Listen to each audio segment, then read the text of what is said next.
Good morning.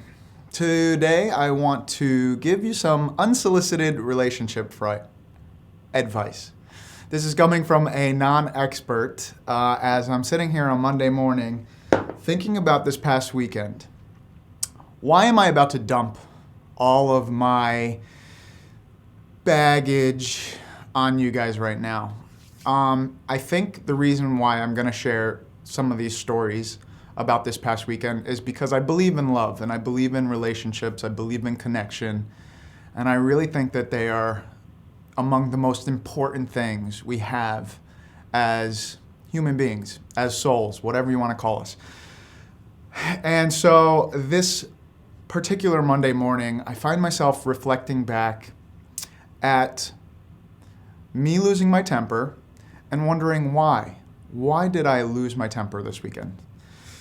Because truthfully, if I'm going to be honest, I have issues. I have anger issues, and sometimes they come out unexpectedly. Isn't that how anger usually works? Where'd that come from? Oh, there it is. So let me just dig into it. My husband's going to be like, oh my God, what is he doing? Even if he watches this.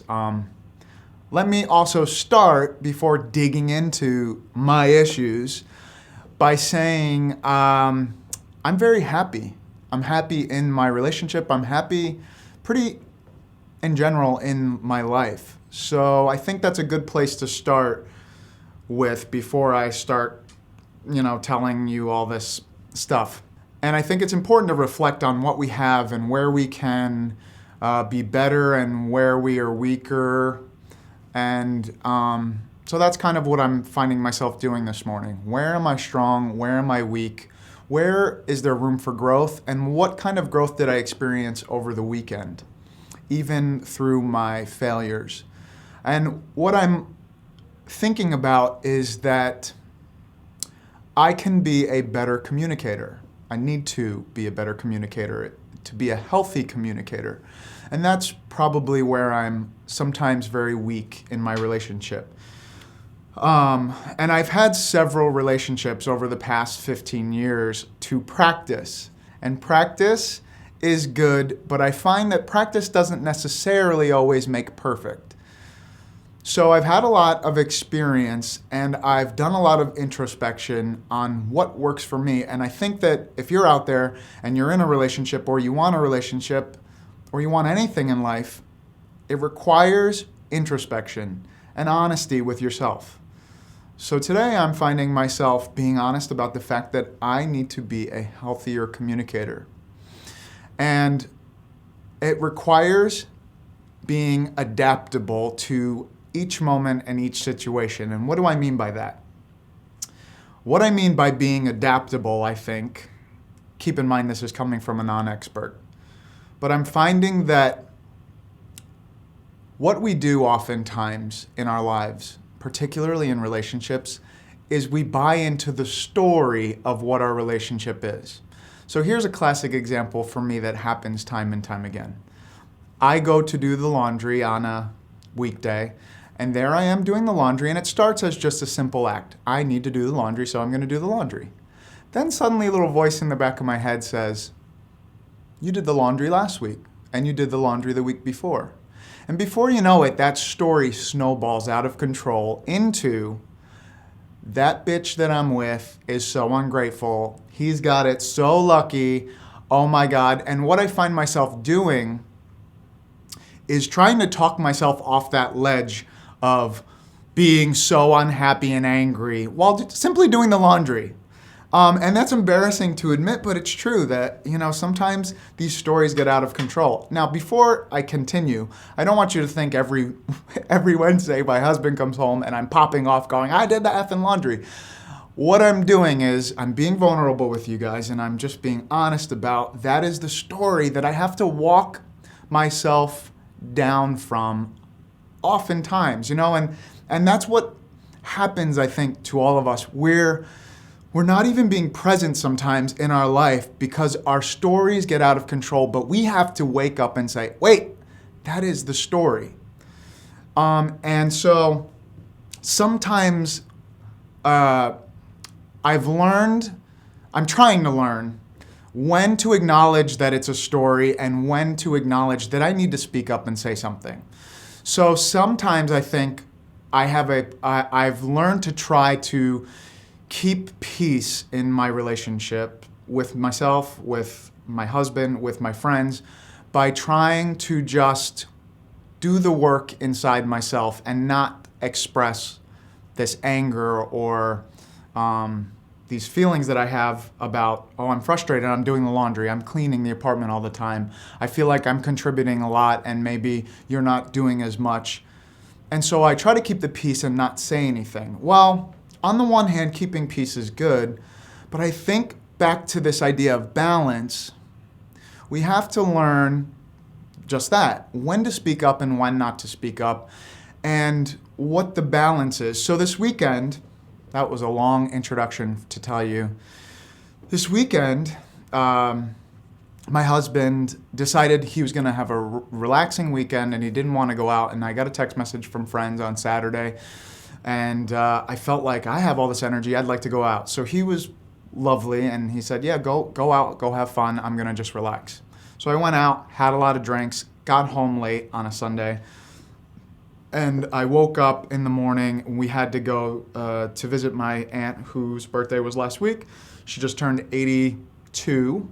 And so I found myself waking up on Sunday, yesterday morning, feeling very hungover and groggy and angry, which sounds crazy, right?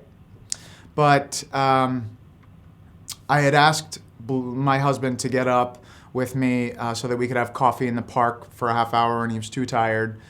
And once again, what happened as I sat there hungover drinking my coffee in the park is these stories, right, that I told myself. Oh, he's not waking up. I want him to wake up. I'm tired of him not coming out into the park and drinking coffee with me. And before you know it, I'm building this entire story in my head of how sick and tired I am that he's not coming to have coffee with me. And I walked inside and just unleashed all of that frustration and anger in what I would consider an unhealthy way, right? And in what my husband would consider an ugly way, because that's what he told me, that I was being ugly.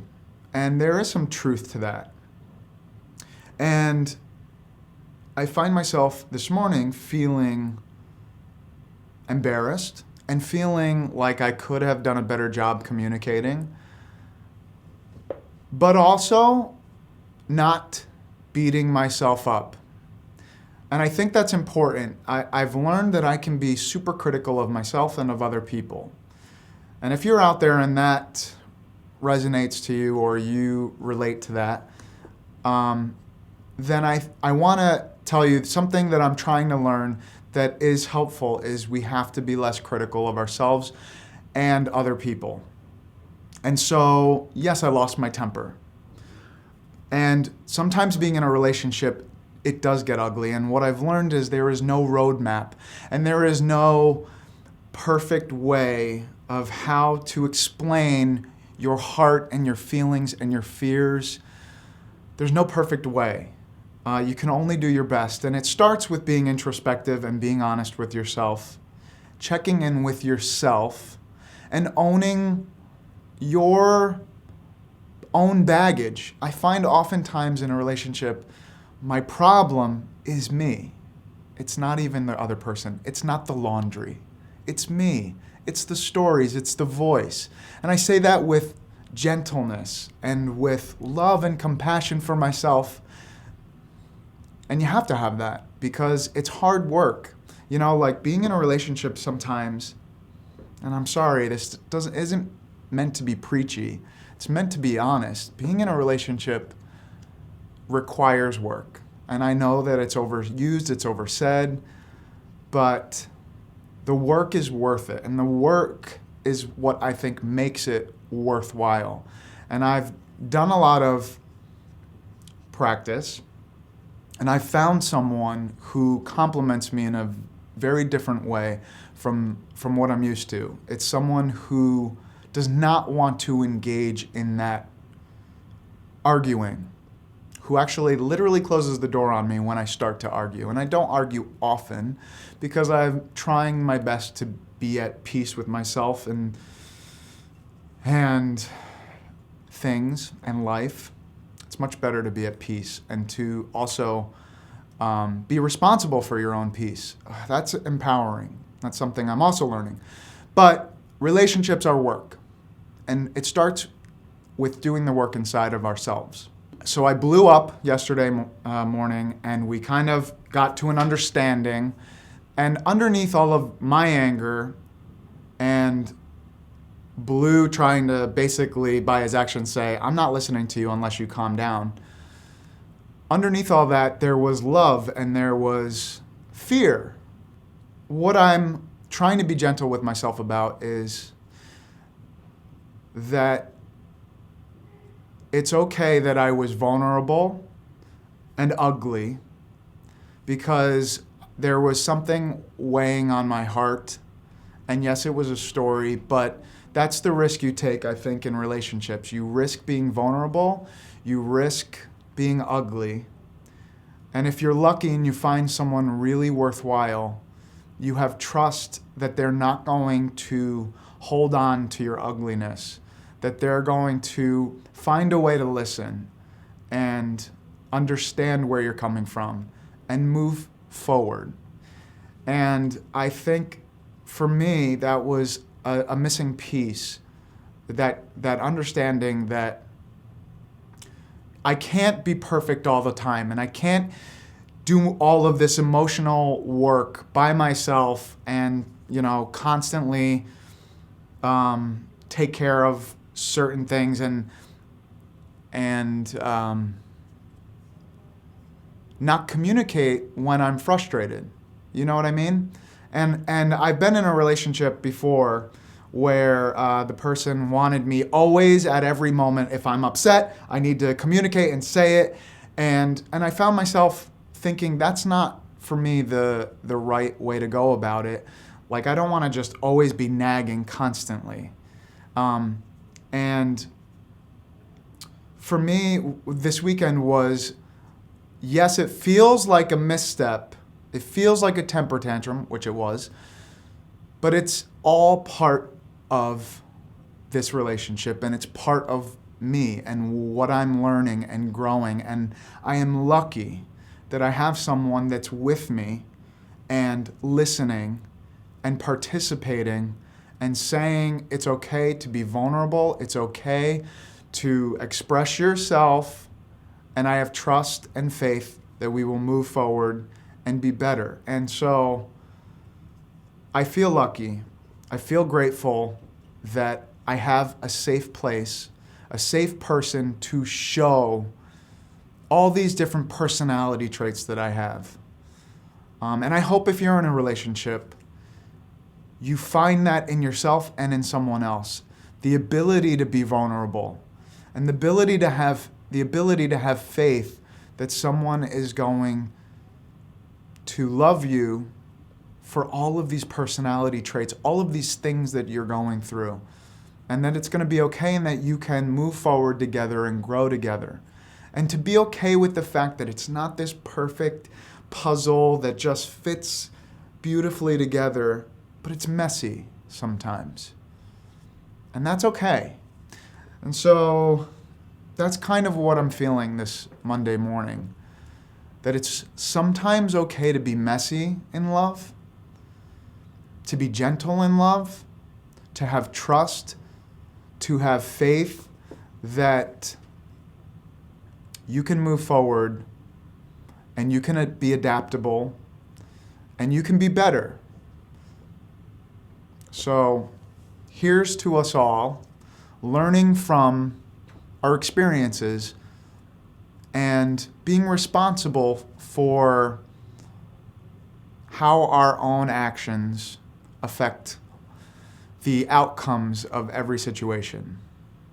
And mostly, I think what I want to say is, Blue, I love you so much. And I feel very blessed and very lucky to have you in my life. So if you haven't thrown up yet, and you've made it this far, God only knows how long I've been talking, I wish you a happy Monday. And if you're single, I wish you the love and patience and faith to be present in your own life and to move forward with grace and happiness. Namaste.